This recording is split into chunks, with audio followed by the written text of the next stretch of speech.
ኤግዜል ምንድነው? ለምንስ ይጠቅመናል ከሚለው እንጀምር።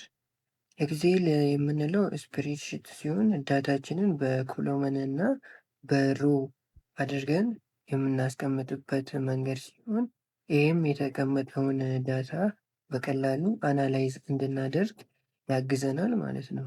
ለምሳሌ ካልኩሌሽን ቢኖርና ለምሳሌ በጀትን ካልኩሌት ማድረግ ብንፈልግ፣ ሬኮርዳችንን ማኔጅ ማድረግ ብንፈልግ፣ በቻርት መልክ አናላይሳችንን ማየት ብንፈልግ ታይማችንን ሴፍ ባረገና ኢረር ፍሪ በሆነ ወይ በቀላሉ ማኑዋል ከምንሰራ እና ጊዜያችንን ከምናባክን ፕሪቢልድ በሆኑ በኤግዜል ፋንክሽኖችንም በመጠቀም ማድረግ እንችላለን መጠቀም እንችላለን ማለት ነው።